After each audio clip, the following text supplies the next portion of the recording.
The wind cut through Powder Pass like a rusty blade, carrying dust that stung worse than rock salt.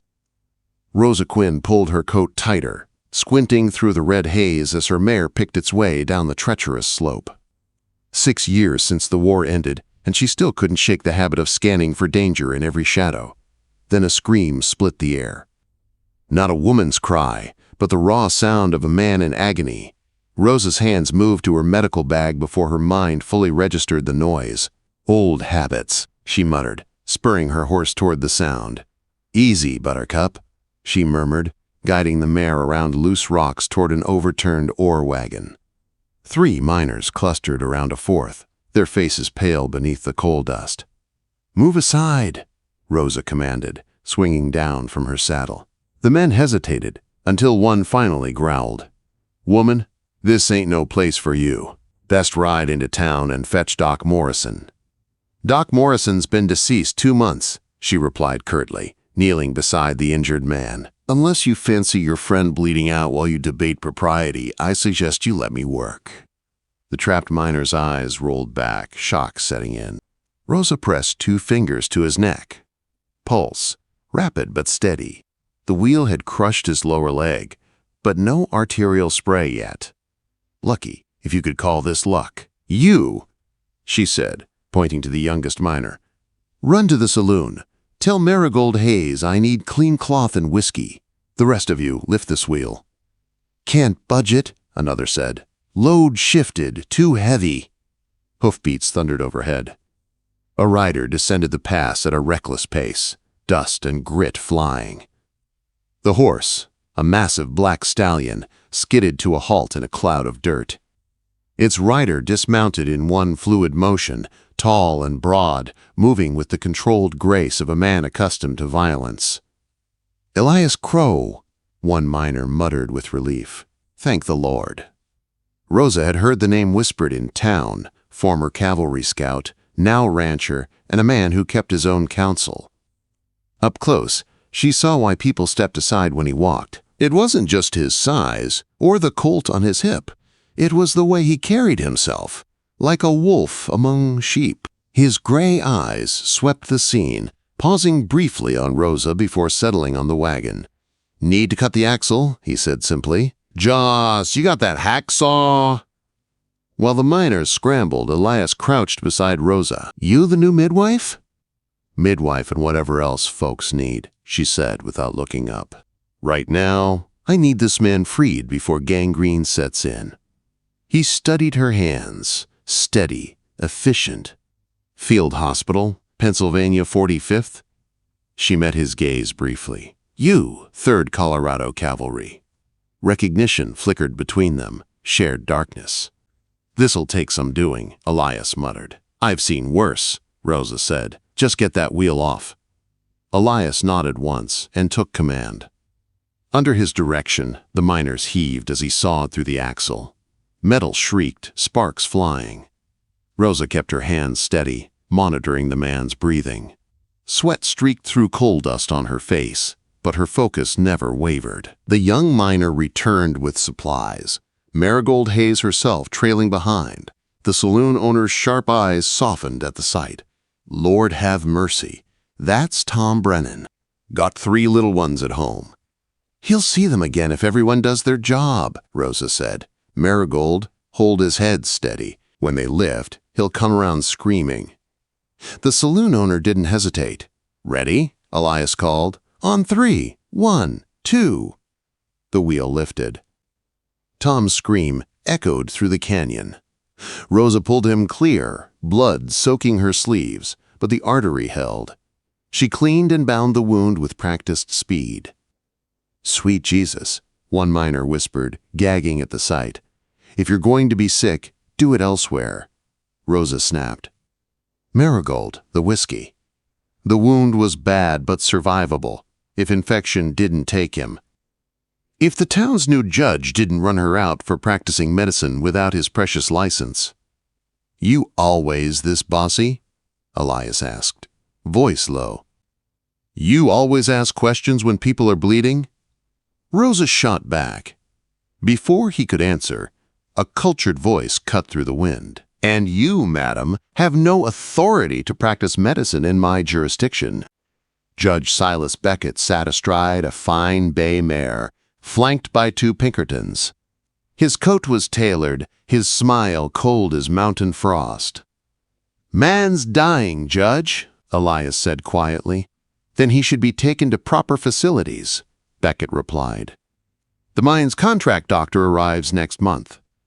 "Next month won't help Tom Brennan today," Rosa said, standing. Her hands were red with blood, her voice steady.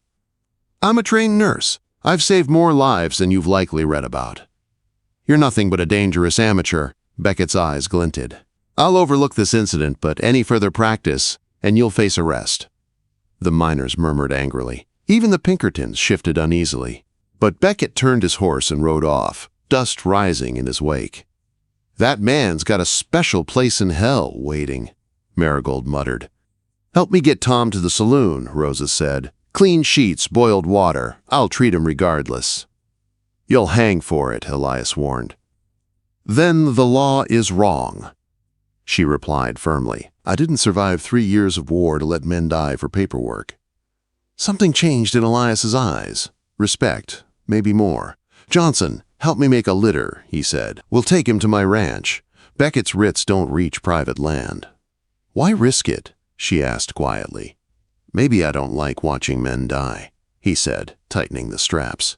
"Or maybe I'm curious if you're half as good as you claim." They worked side by side, their movements in sync. As they lifted Tom onto the litter, Rosa caught a strange scent, bitter almonds on his breath. Her stomach sank. "Marigold," she said sharply, "how many miners have fallen sick lately? Fever? Strange breath?" The woman's face went pale, more than usual. Doc Morrison called it mine fever. Rosa exchanged a grim look with Elias. She'd smelled that scent before. Arsenic poisoning. Someone was poisoning the miners, and she intended to find out who. The wind howled through Powder Pass as their small procession began the descent toward Elias Crowe's ranch. Dust swirled like ghosts in the fading light, and Rosa glanced once toward the ridge where Beckett had disappeared. She had come west seeking peace. Instead, she'd found another battlefield, one of greed, corruption, and quiet cruelty. But she also found something else beside her in the saddle, a man who understood war, loss, and justice. And Rosa Quinn had never been one to walk away from a fight. The summer rain came early to Ash Hollow, turning Main Street into a river of mud. Rosa Quinn stood in the doorway of what would soon become her clinic, watching the transformation with mixed feelings. The rain meant relief from dust, but it also meant harder travel for patients seeking help. "You sure about this?" Elias Crowe hammered another board into place, his shirt damp with rain and sweat. For a week, he'd been helping her convert the old storage shed beside his barn into something resembling a medical cabin. "Beckett won't take kindly to open defiance," he said, straightening to meet her eyes. "Tom Brennan's walking on the leg I saved," Rosa replied, accepting another plank from him. "That's worth Beckett's displeasure." The shed was small, just one room with a curtained corner for privacy, shelves she'd built herself, and a sturdy table Marigold had donated from the saloon's back room. It wasn't much, but it was hers. "I'm not practicing medicine," she added, forcing a small smile. "I'm offering midwife services and herbal remedies." "Nothing illegal about that." Elias smirked. "You think Beckett cares about technicalities?" Before Rosa could answer, hoofbeats splashed through the mud. A native woman rode up, her horse sure-footed despite the storm. She dismounted with quiet grace, carrying a leather satchel that clinked with glass bottles. "You must be Rosa Quinn." The woman's English carried only a trace of accent. "I'm Nia Two Elks. Heard you needed proper medicines." Rosa extended her hand, noting the calluses, another healer's marks. "Word travels fast." Quote, "Faster when it concerns someone challenging Judge Beckett," Nia said, her dark eyes holding both humor and warning. "My grandmother taught me the old ways. Plants that grow here, medicines your Eastern doctors never dreamed of."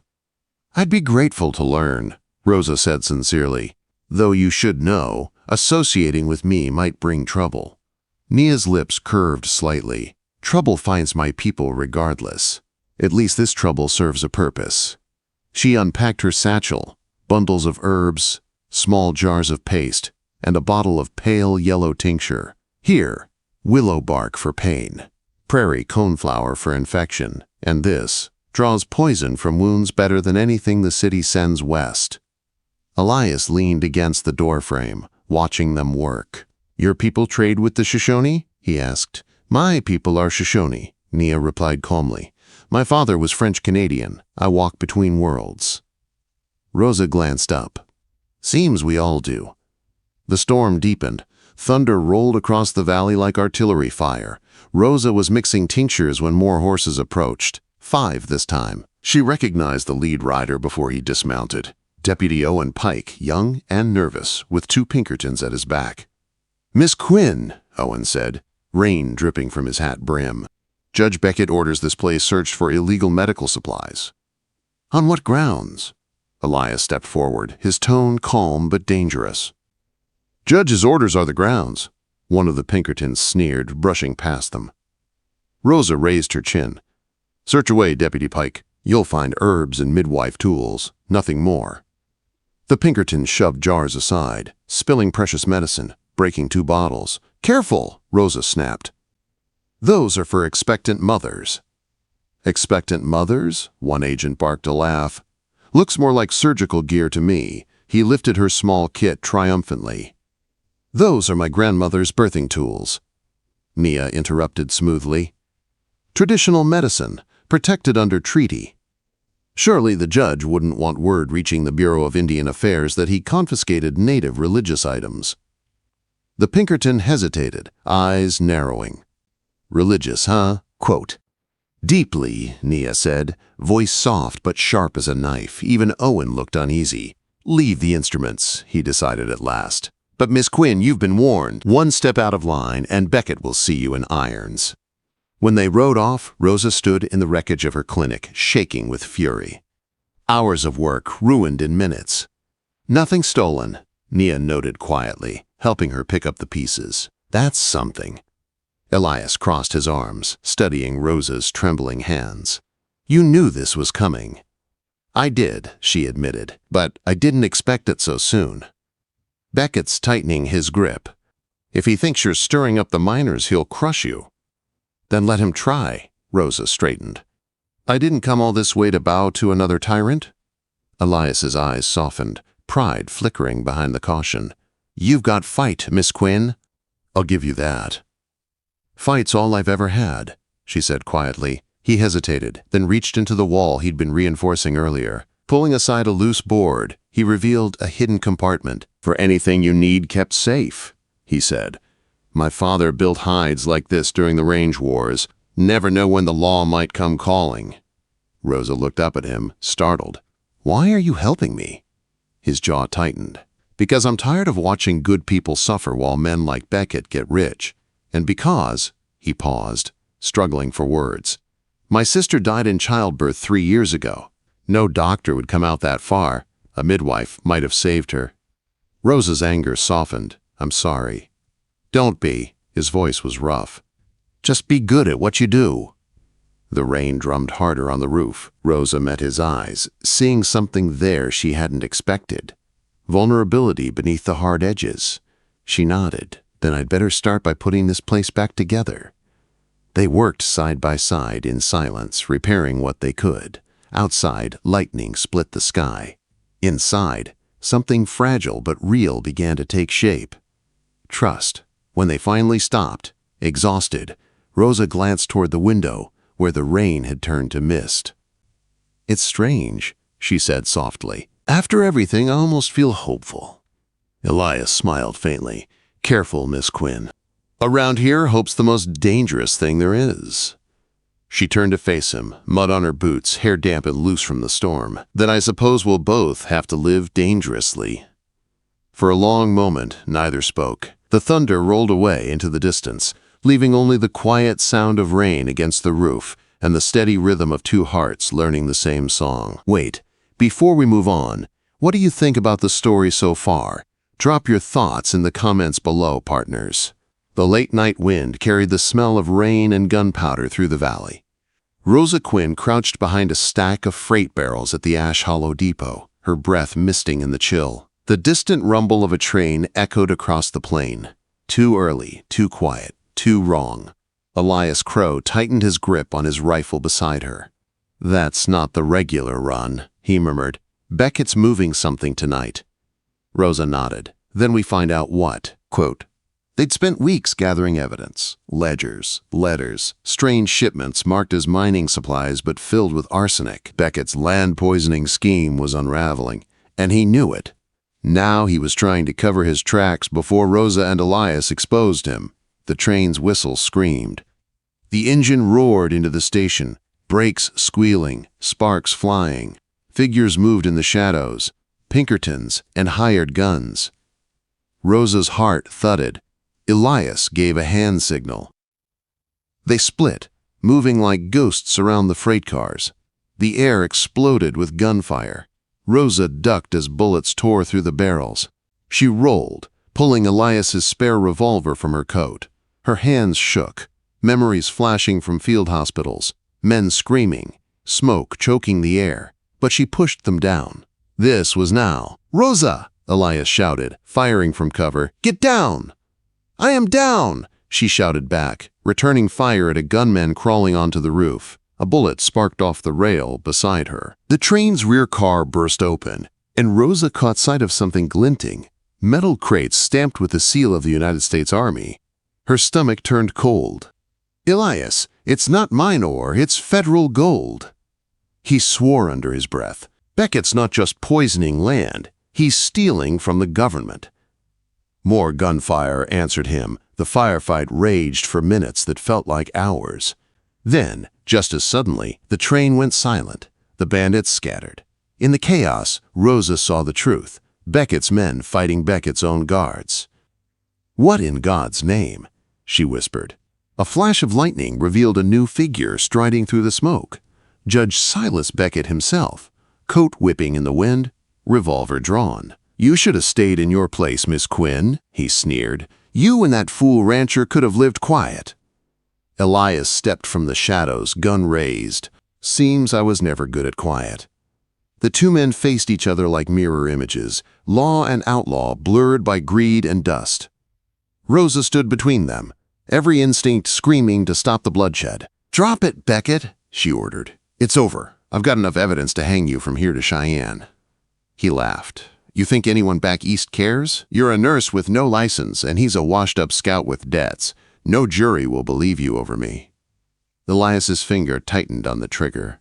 Rosa reached out, grabbed his belt. "Don't," she said sharply. "He wants you to shoot." Beckett smirked. "Smart woman." Elias's jaw clenched, muscles taut with fury. Rosa's grip didn't waver. "You shoot him, he dies a martyr," she said lowly. "We bring him in, he dies a criminal." For a heartbeat, the storm held its breath. Then Beckett moved, fast, desperate. A gunshot split the night. Beckett staggered back, eyes wide, and collapsed into the mud. Rosa turned to Elias, but his pistol was still lowered. Behind them stood Nia two Elks, rifle smoking. "He reached first," she said calmly. Rain poured harder, washing the blood into the earth. Rosa exhaled, trembling. "It's over."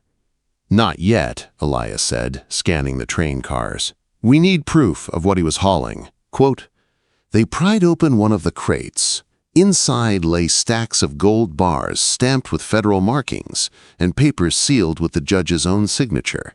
Enough evidence to bury the entire conspiracy." By dawn, the storm had passed. The lawmen from Cheyenne arrived by telegraph order, led by a new federal marshal. Beckett's surviving men were arrested.